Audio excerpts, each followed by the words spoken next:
1776, a bunch of scrappy activists can win against Dominion and the Koch brothers and ExxonMobil and all the King George III's who would deprive us of our future.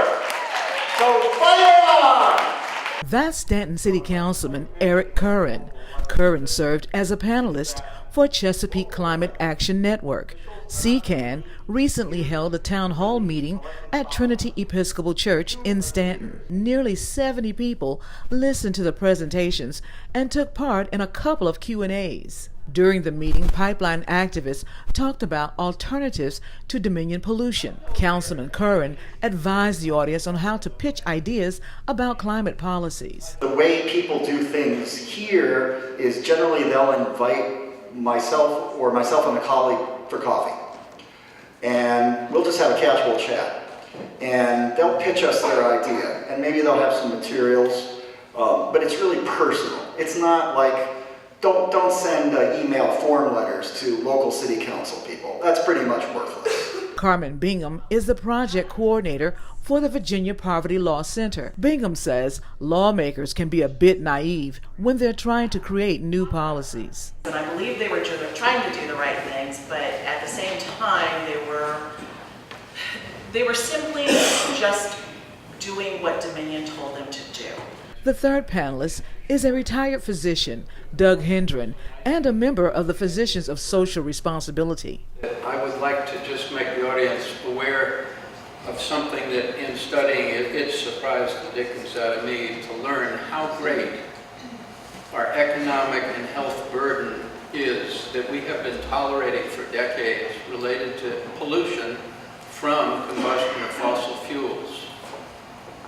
There was a huge study done by the Lancet Commission. That's the most prestigious English medical organization. It was published last year. It had a long list of contributing authors, but just a couple of their numbers that they came up with are worth knowing, just to grasp the burden that we're all bearing. Among the audience was former 6th District congressional candidate Jennifer Lewis. Lewis has been fighting proposed pipelines for 5 years. She told me about a recent encounter with Virginia Governor Ralph Northam. After we lost our race last month, he called me and said, "Thank you for running. Thank you for running a good race. I hope you do it again. Keep up the good work." And to get that from Governor Northam was very nice.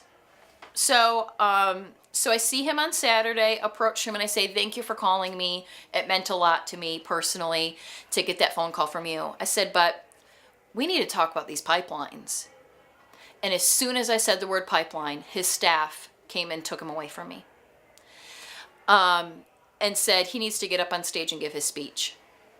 So I went back to my seat, continued to eat my breakfast, looked up, and he continued to mingle with constituents for another 10 minutes.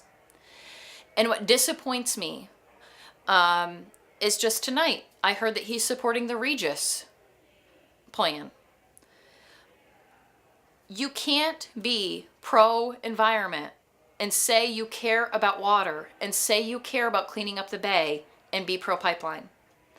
I read a press release earlier today, and I called his office as soon as I got done reading the press release. It's all of this money going to protecting our waterways, protecting water quality, and protecting the bay.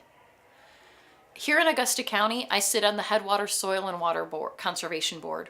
We are called the Headwaters because we provide the water to everybody downstream. By our work as a soil and water board, fencing out cattle out of our streams, being more mindful about pesticides, we have seen the bay come back. It's clean. The oysters are coming back. And so for all of this work that our farmers here in Augusta County have put in the hard work, and you see the benefit. So they're happy. They're like, we did this hard work. We're seeing the benefit. This is great. It's a win-win. But then you see a for-profit corporation come in and be able to take people's land, unethically in my opinion, by eminent domain, and they're going to ruin our water. So think about those farmers who did the right thing, who put in the hard work, and to get the slap in the face from the governor and from this for-profit corporation that's allowing this destruction to come in and ruin our water. So when you think Augusta County is going to be the only place impacted, Nelson County is going to be the only place impacted, Buckingham, it's not true. We are the headwaters. If you screw up our water in Augusta County, you're screwing up your water in Richmond, Governor. I caught up with a couple of the meeting's organizers.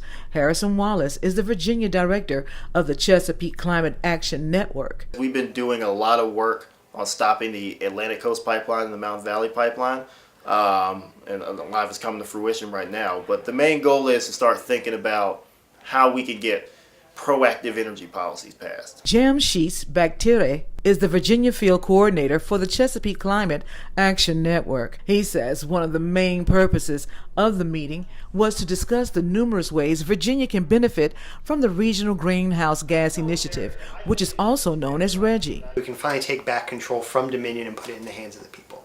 Why is that important? It's important because so far Dominion has been able to write the rules for themselves, and that means ratepayers are the ones that are paying for them to make exorbitant profits. That disproportionately impacts low-income communities. We think that's fundamentally unjust. Panelists say they were impressed with the turnout for the event. I liked that people asked the question about why is energy efficiency important for low-income people. And it's been hard to make that connection for folks, but at the Virginia Poverty Law Center with this project, we know that the least cost energy is the energy you don't have to produce. I was really pleased, first of all, that we had a meeting about climate change in Staunton, and then secondly, we packed the room. And there was a lot of good energy, good questions. In Staunton, Elaine Rackley for Breaking Through News.